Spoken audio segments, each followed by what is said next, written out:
Hello everyone, my name is Legend Ronnie and this game is Rise of Kingdoms. And we have a double upgrade today. I'm going to max skill Attila, I'm going to max skill Alexander the Great.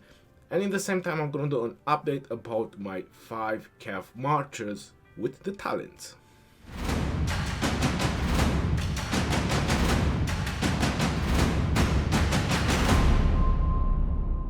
Before we're gonna go and start max this bad boy, you guys need to know a couple of things. Whenever I talk about commanders, I just show them. Probably some of you are already sick and tired about seeing this, but you want to know the stars and you want to know exactly the sculptures that you need to max a commander, because that is very expensive. Maxing legendaries, it takes a lot of sculptures. Couple more important things. It's about the talents only apply from the primary commanders. You want to make sure that you have the correct talents. Equipment also only apply from the primary commander, and it's also important to try to keep the commanders at 1 star until you max their primary skill. If you unlock the other stars, the skills go random, they don't go one by one. So that's why keeping a commander at 1 star, then you guarantee that all the skills will go on the primary skill. Some commanders, it's worth to keep them at 2 star, some it's worth to keep them at 3 star to hope for their 3rd skill or 4th skill. I usually just go for the 1st.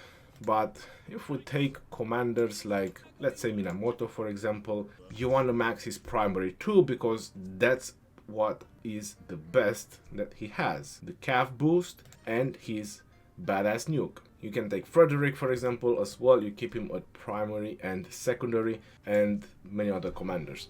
Now I've done a video about that, doing the minimum investment on legendaries to get them feel battle ready. I'm definitely gonna post the card on the top. Now let's not wait any longer and let's go ahead and let's max skill Attila. So definitely I won the Mightiest Governor event. I won the rank 1. That's why I have so many sculptures. If we go on the system, I got rank 1 on the Mightiest Governor. This was our 4th Attila Mightiest Governor. I didn't win the others. I got different ranks, but on this one I got the 1st with 126 million points. Not as crazy as the other one. I was expecting to go way higher, but less is better because it's less resources. Now back at upgrading him. Doesn't matter where we get the 1st kill, so we maxed out the Garrison one, which is probably the least interesting, and it's also the one that is getting nerfed. It's about the damage bonus, it goes from 10% to 5%. Let's upgrade the next one, and we need 40 universal sculptures. Well, I do think he does deserve that, so let's get ready to max Attila. And 3, 2, 1. Upgrade, max skill. Can't wait to test him out. We have the Osiris in about half an hour, so definitely if you guys want to see my 5 cav marchers in action, you can definitely watch the Osiris game. That's where it's going to be the best display about my 5 cav marchers. And expertise attained. That looks so nice.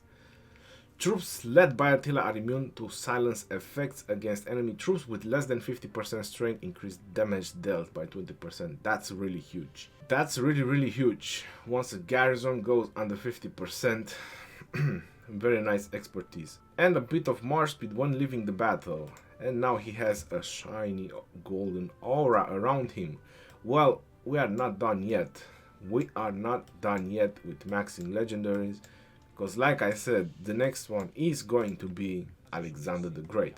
So my Alex is 5531. The reason I want to do him is because of the 4th skill. So I actually think that he has a very good role with cavs. Pretty much with any army, to tell you the truth. But I think it will help a lot cavs as well. Let's go max him out. I was planning to wait for the Archer commanders, but until the Archer commanders are going to be released, they're going to be in the 1st kingdom. We still have 4 more Leonidas to go, and barely after that if we get new commanders. So this pretty much a lot of time to just save up sculptures again. Besides, I wanted to max Alexander for so long, I just can't wait it anymore. So let's go ahead and let's just max his skills as well. 45, confirm and upgrade. How about that? It went on the 3rd one. Confirm and upgrade. It went on the 4th one. Confirm and upgrade. Universal sculptures, biting dust. And upgrade. And 2 more skills at 160 sculptures and upgrade. And the last one, confirm and upgrade. Man, it has been a long time since I waited for this. Yes, there has been. And expertise attained, Son of a Moon, definitely increasing the damage taken of the nearby enemies up to 3 targets by 30% for 4 seconds. That's pretty insane, plus a shield to one of my other marches. So WTF to that.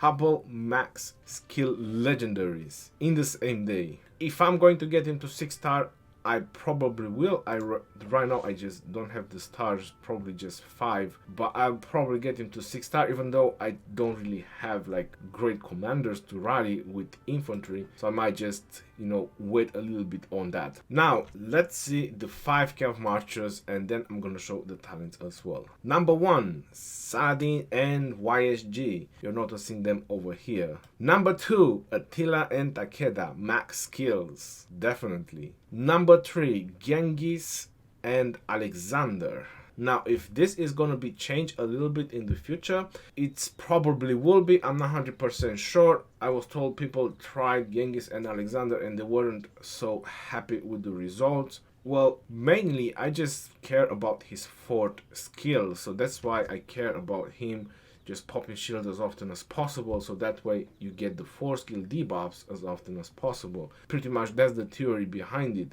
Then we have Pelagius and Double C, obviously unbreakable. What I'm trying to say is that Alex can also go with Pelagius, and then Double C can go with Genghis. And number 5, I have Minamoto with Ethelflaed, so Minamoto can also go with Alexander, and Ethelflaed with Genghis. I'm not so happy about that much. I'll probably remove Ethelflaed and put Babers, a second to Genghis or something like that, maybe Osman, probably Babers. So yeah, that's pretty much, but this is the 5 matches that I'm gonna try. If you actually want to see them in action, you can check our group finals in the Osiris League. I'm not sure if we won or not because we haven't played it.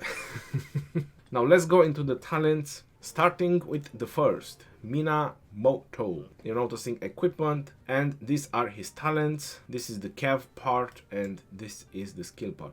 Now, if you want to pop skills more often, or if you just like feral nature, like Genghis has, I've made Genghis with feral nature. He's just a machine of skills with the full skill talent tree. You pretty much need to drop disarm. You need to drop Undying Fury, which is, you know, 9 rage every turn.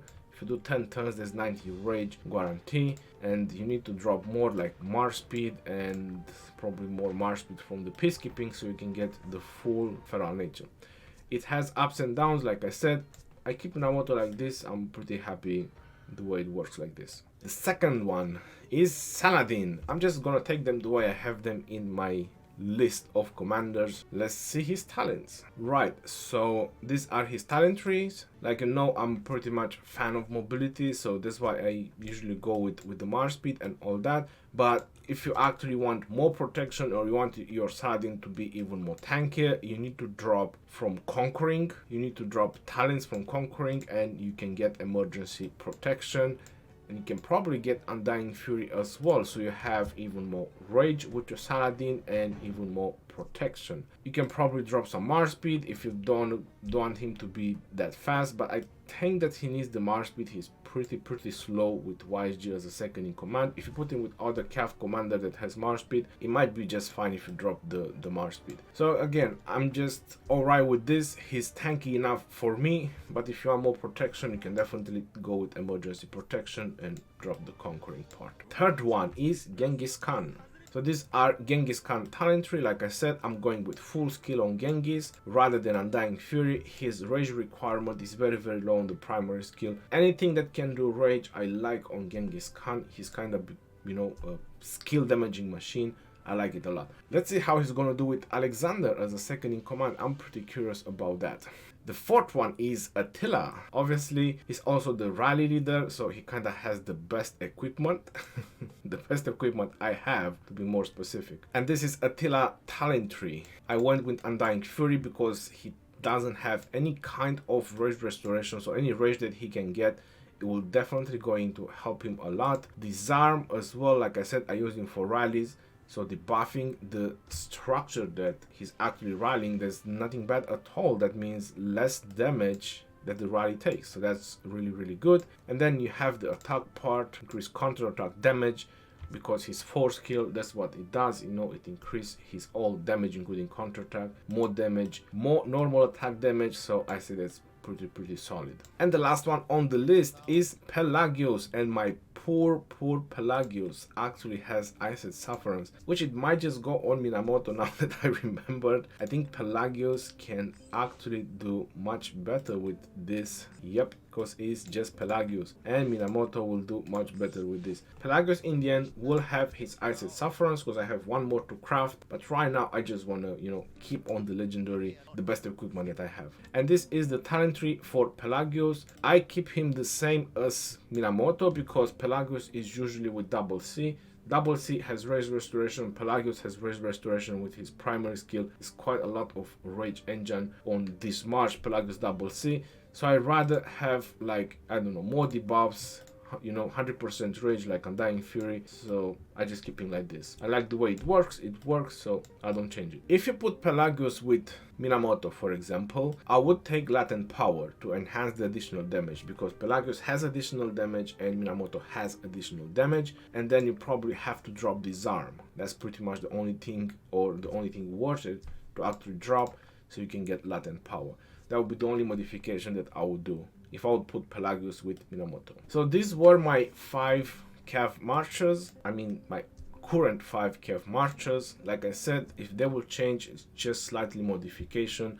I'll just probably put Alex with someone else. Ethelflaed, I'll probably replace her if he's not doing very well with Minamoto. No, just slight modification here and there. And I'm gonna test them in our Osiris game, which will start very soon, and I better get on Discord because the game is about to start very soon, and you know, gotta talk with my guys, get hype up about the game. Right, yo, this is your boy Legend Ronnie signing off. Peace out, yo, and take care. See you guys on the next one.